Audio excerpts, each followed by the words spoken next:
स्वागत है आपका करियर एकेडमी के यूट्यूब चैनल पर। तो आज की क्लास में मैं आपको फॉरेस्ट यानी वन से संबंधित क्वेश्चन कराऊंगा।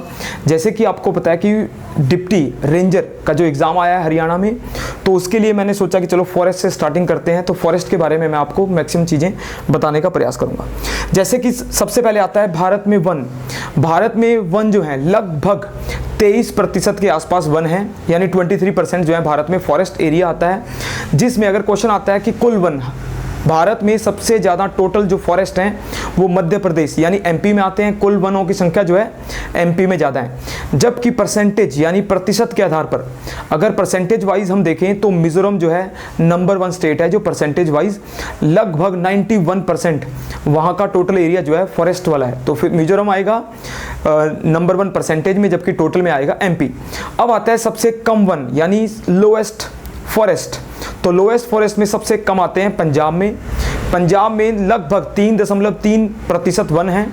तो कुल वन में सबसे कम जो है पंजाब आता है। सेकंड कम यानी दूसरे नंबर पे आएगा हरियाणा। यानी पंजाब और हरियाणा में टोटल में अगर हम फॉरेस्ट की बात करें तो सबसे कम वन पाए जाते हैं पंजाब और हरियाणा में। अब फॉरेस्ट को मेज़र करने के लिए सबसे पहले आता है वीडीएफ, वेरी डेंस फॉरेस्ट।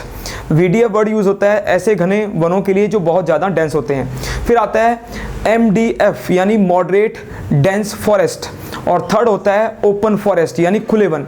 ये 3 प्रकार से डेफिनेशन दी जाती है। वेरी डेंस फॉरेस्ट होते हैं जो घने जंगल होते हैं, उनको काउंट करते हैं। जैसे हरियाणा में अगर वेरी डेंस फॉरेस्ट आता है तो यमुनानगर में वेरी डेंस फॉरेस्ट का कुछ एरिया पाया जाता है। अगर आप कुल वनों के हिसाब से हरियाणा में देखो तो पंचकुला जो है सबसे ज़्यादा वन में, पंचकुला का नंबर 1 है, यानी पंचकुला जो है सबसे ज़्यादा उसमें वन पाए जाते हैं। अगर क्वेश्चन आता है साल वृक्ष, अगर हम देखें कि हरियाणा में साल वृक्ष किस जिले में मिलते हैं तो साल वृक्ष जो है यमुनानगर में मिलते हैं। अगर आता है पाइन ट्री, तो पाइन ट्री जो है पंचकुला में मिलते हैं। इसके अलावा थॉर्नी यानी झाड़ीदार कांटेदार जो वन हैं वो दक्षिणी हरियाणा अरावली क्षेत्र में मिलते हैं। मेवात हो गया, महेंद्रगढ़ हो गया, पलवल आदि में। तो झाड़ीदार वन जो है वो दक्षिणी हरियाणा की विशेषता है।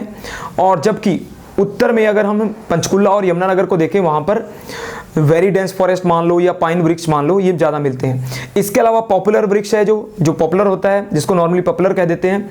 तो पॉपुलर की जो पेड़ हैं वो यमुनानगर में सबसे अधिक पाए जाते हैं। इसके अलावा हरियाणा में कुल वनों के रूप में अगर मिलता है यूकेलिप्टिस यानी सफ़ेदा जो है सबसे बड़ी मात्रा में पाया जाता है। कुल हरियाणा में इसकी संख्या ज़्यादा है। तो ये जो है एग्रो फॉरेस्ट्री के कारण हरियाणा में वनों को एग्रो फॉरेस्ट्री यानी कृषि वानिकी के आधार पर लिया जाता है, क्योंकि हरियाणा में कम वन है और कम वन को बढ़ावा देने के लिए सरकार जो है एग्रो फॉरेस्ट्री यानी कृषि के साथ वानिकी का प्रयोग करना चाहती है, प्रयोग करती भी है। तो खेतों के आसपास या खेतों में पेड़ लगाए जाते हैं, उसको बढ़ावा दिया जाता है ताकि कृषि के साथ साथ पेड़ भी लगाए जा सकें। हरियाणा में कुल वनों के हिसाब से अगर देखें 20% वन का टारगेट रखा गया है हरियाणा में, कि 20% हरियाणा में कुल क्षेत्रफल का 20% वन होने चाहिए, 20%। परंतु अभी जो है हरियाणा में लगभग 3.5% वन है जो हरियाणा में कुल रिकॉर्डेड हैं। जबकि अगर टोटल वन देखें, खुले ओपन वीडीएफ सारे मिलाकर देखें तो 6% के आसपास वन बनते हैं। तो हरियाणा सरकार जो है वो 20% लक्ष्य रखती है वनों को बढ़ावा देने का। फिर आते हैं दोबारा हम कि अगर क्वेश्चन आता है आपको, मैं आपको कुल क्वेश्चन बता देता हूं। जैसे भारत में वन महोत्सव के पिता माने जाते हैं डॉक्टर के.एम. मुंशी। तो इन्होंने वन को महोत्सव के रूप में यानी वनीकरण को बढ़ावा देने के कारण इनका योगदान रहता है के.एम. मुंशी का। नेक्स्ट आता है जी मैनग्रोव फॉरेस्ट। भारत में अगर देखें मैनग्रोव फॉरेस्ट जो है वेस्ट बंगाल में मुख्यतः पाए जाते हैं, और मैनग्रोव फॉरेस्ट जो है ये सुंदर वन की विशेषता है। तो मैनग्रोव में सुंदरी आता है। सुंदरी वृक्ष जो है एक ऐसा मैनग्रोव ट्री होता है जो खारे पानी में यानी समुद्री खारे पानी में होता है। इसकी जड़ें पानी के ऊपर होती हैं या पानी के अंदर होती हैं जड़ से, ठीक है। तो ये जो है आमतौर पे टाइड में रह लेता है, यानी ज्वार भाटे के दौरान मैनग्रोव फॉरेस्ट जो है सस्टेन कर लेते हैं। तो क्वेश्चन आता है इन मैनग्रोव ट्री को हम टाइडल यानी ज्वारीय वन भी कहते हैं। आमतौर पे ज्वारीय वन जो हैं ये तूफानों से रक्षा करते हैं। इसके अलावा ये सुनामी आदि से भी रक्षा करते हैं, और इनमें सैलिनिटी यानी नमक के पानी को सहन करने की क्षमता अधिक होती है। इसके अलावा आते हैं भारत में उष्ण कटिबंधीय सदाबहार वन यानी ट्रॉपिकल एवरग्रीन फॉरेस्ट, इन्हें कहते हैं उष्ण कटिबंधीय यानी ट्रॉपिकल फॉरेस्ट हैं जो एवरग्रीन है, यानी सारा साल ये एक सीजन में पत्ते नहीं गिराते, सदाबहार रहते हैं। ये जो हैं ऐसे वन हैं जहां पर 200 सेंटीमीटर यानी 200 सेंटीमीटर वर्षा होती है। तो भारत में मुख्यतः ये पश्चिमी घाट, वेस्टर्न घाट में मिलते हैं। वेस्टर्न घाट आपको पता है केरल हो गया, तमिलनाडु हो गया, कर्नाटक हो गया और कुछ मात्रा में महाराष्ट्र आदि में मिलता है। तो वेस्टर्न घाट में आमतौर पे 200 सेंटीमीटर वर्षा होती है और वहाँ पर ट्रॉपिकल एवरग्रीन फॉरेस्ट मिलते हैं। इन वृक्षों में ताड़ का वृक्ष आता है, ताड़, महोगनी का वृक्ष आता है, नारियल कोकोनट केरल में ज़्यादा होते हैं नारियल, एबोनी का ट्री आता है, आबनूस का आता है और बांस बेम्बू।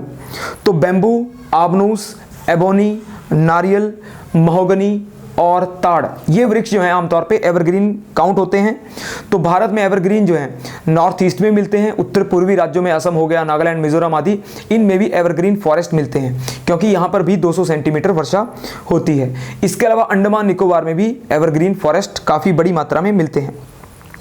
नेक्स्ट आता है भारत में सर्वाधिक कौन सा वन या किस प्रकार के वृक्ष सबसे ज़्यादा पाए जाते हैं। तो सबसे ज़्यादा वृक्ष पाए जाते हैं उष्ण कटिबंधीय पतझड़ वन यानी ट्रॉपिकल डेसिडिसियस फॉरेस्ट। उष्ण कटिबंधीय जो हैं ये वो वन हैं जो पतझड़ होते हैं यानी डेसिडिसियस। तो डेसिडिसियस फॉरेस्ट वो फॉरेस्ट होते हैं जो साल के कुछ महीनों में अपने पत्ते गिरा देते हैं, होते ट्रॉपिकल हैं ये, पर ये पत्ते जो हैं सीजन में गिराते हैं। ये वो वन हैं जो 100 से लेकर 100 to 200 रेनफॉल यानी 100 से लेकर 200 सेंटीमीटर की वर्षा के दौरान ये सह लेते हैं या वर्षा को उस वर्षा के क्षेत्रों में होते हैं। तो भारत में सबसे ज़्यादा अगर क्षेत्रफल आता है एरिया वाइज कौन से वन सबसे ज़्यादा मिलते हैं तो आपको कहना है ट्रॉपिकल डेसिडिसियस यानी उष्ण कटिबंधीय पतझड़ वन सबसे ज़्यादा बड़े क्षेत्र में मिलते हैं। इनको हम मानसूनी या पतझड़ वन कहते हैं। पतझड़ होते हैं ये, पतझड़ के दौरान रहते हैं या मानसूनी भी कह देते हैं, मानसून में इनका। साल सबसे पहला वृक्ष आता है, साल आपको पता है साल का वृक्ष सबसे फेमस है तो पतझड़ वन है ये साल। सागौन का वृक्ष भी पतझड़ आता है। शीशम हो गया। चंदन सैंडलवुड आपको पता है चंदन का वृक्ष जो है कर्नाटक में मिलता है स्पेशली, चंदन हो गया। आम का वृक्ष भी पतझड़ है, मैंगो। हरड़ ये आता है, साखू हो गया, हरड़ हो गया। आंवला और महुआ, ये आंवला, महुआ, साल, सागौन, शीशम, चंदन जैसे वृक्ष जो हैं पतझड़ वन हैं। भारत में सबसे बड़े क्षेत्र में अगर पतझड़ वन मिलते हैं तो मध्य प्रदेश में सबसे ज़्यादा मिलेंगे। तो बहुत बड़े क्षेत्र में मिलते हैं क्योंकि भारत में मानसूनी वर्षा 100 से 200 सेंटीमीटर में होती है। इनके वृक्ष जो हैं ये कमर्शियली काफ़ी अच्छे हैं, वाणिज्यिक तौर पे या आर्थिक तौर पे इनका प्रयोग होता है, कटाई में इनका लाभ है। घरों में लकड़ी के जो दरवाजे खिड़कियां बनते हैं वो सारे पतझड़ वनों से ही, साल, सागौन के वृक्ष से ही बनते हैं। तीसरे आते हैं जी भारत में, इसको कहते हैं डेजर्ट यानी मरुस्थलीय कांटेदार वनस्पति यानी डेजर्ट थॉर्नी ट्री या जो वेजिटेशन है तो एरिड थॉर्नी भी कह देते हैं यानी सूक्ष्म मौसम में, मरुस्थलीय मौसम में जो कांटेदार वन मिलते हैं उनको कहते हैं। ये 50 सेंटीमीटर से कम वर्षा में मिलते हैं। तो छोटे वृक्ष हैं जैसे हरियाणा में मुख्यतः काफ़ी दक्षिणी हरियाणा में मिलते हैं। बबूल हो गया, खजूर हो गया, नागफनी, खेजड़ा या खेजड़ी कह देते हैं, खेजड़ी का वृक्ष दक्षिणी हरियाणा में कुछ मात्रा में, राजस्थान में बहुत ज़्यादा मिलता है। नागफनी, खेजड़ी, रिठा, आंवला उसमें भी था। आदि वृक्ष यानी कीकर, बबूल आदि या खेजड़ी, नागफनी ये वृक्ष जो हैं ये थॉर्नी हैं, एरिड हैं और मरुस्थलीय हैं। ये आमतौर पे राजस्थान में, दक्षिणी हरियाणा में, अरावली क्षेत्र में ये वृक्ष ज़्यादा मिलते हैं। अरावली क्षेत्र आपको पता है दक्षिणी हरियाणा आता है और जिसमें मेवात है, महेंद्रगढ़ है, हिसार भिवानी भी आता है, फिर आपका गुड़गांव में, पलवल में, इन क्षेत्रों में आमतौर पे ये वृक्ष जो हैं आमतौर पे पाए जाते हैं।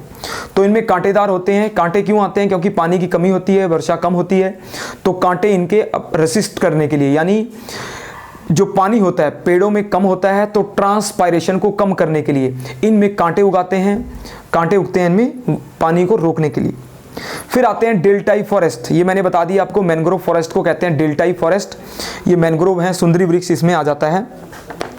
फिर आते हैं माउंटेन यानी पर्वतीय वन, तो माउंटेन ट्री जो हैं हिमालय पर्वत में आमतौर पे पर्वतीय क्षेत्रों में मिलते हैं, जैसे दक्षिणी भारत में सोलास वन जो है दक्षिणी भारत में मिलते हैं।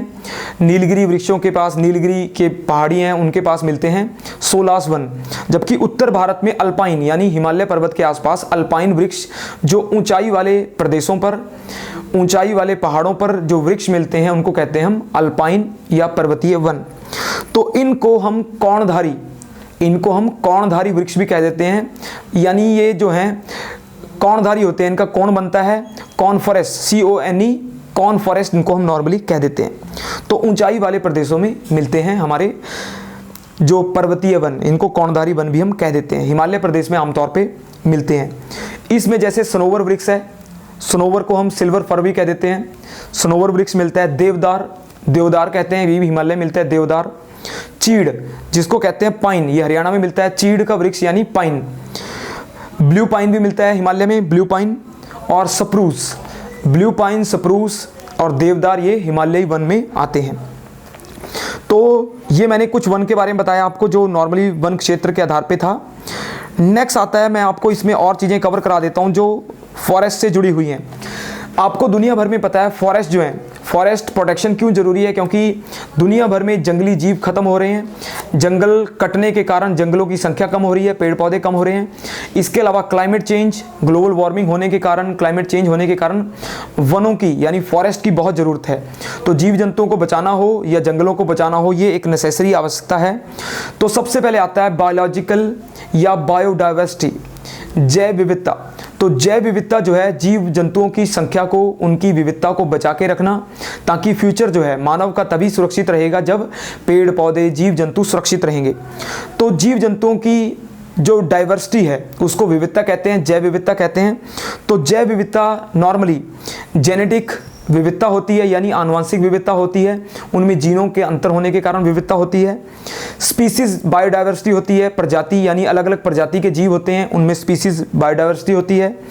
इसके अलावा इकोसिस्टम डाइवर्सिटी, इकोसिस्टम का अर्थ है पारिस्थितिकीय विविधता, यानी पूरा क्लाइमेट या पूरा एटमॉस्फेयर ही अलग होता है, उसकी विविधता होती है। 3 प्रकार की है, जेनेटिक, फिर आती है जी आपकी प्रजाति स्पीसीज, और तीसरी है एटमॉस्फेरिक या इकोसिस्टम डाइवर्सिटी। ये 3 प्रकार की नॉर्मल डाइवर्सिटी पाई जाती है।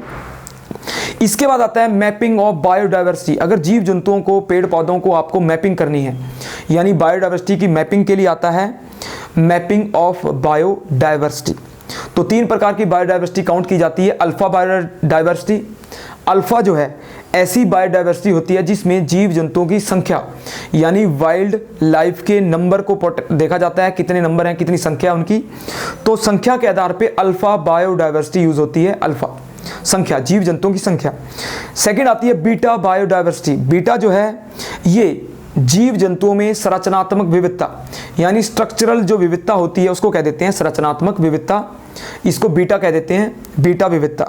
तीसरी होती है गामा बायोडाइवर्सिटी। गामा आती है, ये जो है विभिन्न प्रजातियों में, अलग अलग स्पीसीज में, उनके बीच में इंटर रिलेशन, अंतर संबंध, यानी एक जंतु जीव जंतु से दूसरे जीव जंतु के बीच में जो कितना रिलेशन है, उनके बीच में कितनी इंटरेक्शन होती है, उसको हम कहते हैं गामा बायोडाइवर्सिटी।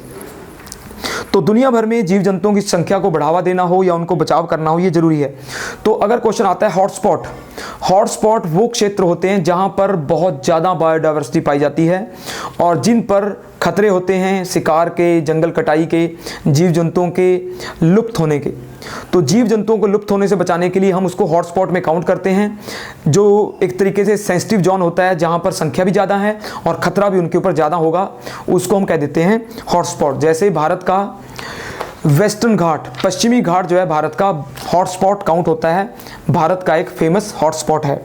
इसके बाद आता है जी वेटलैंड्स। वेटलैंड आपको पता है आर्द्र भूमियाँ होती हैं, जो आर्द्र भूमियाँ जहाँ दलदली प्रदेश होते हैं। तो जैसे हरियाणा में भी कुछ दलदली प्रदेश हैं, जैसे आपको पता है सिरसा क्षेत्र में घग्गर नदी का दलदली प्रदेश है, यमुना के किनारे दलदली प्रदेश है। तो दलदली प्रदेशों में अंतर्राष्ट्रीय संधि आती है एक, जिसको कहते हैं Ramsar treaty. Ramsar treaty Iran के नाम से बना है।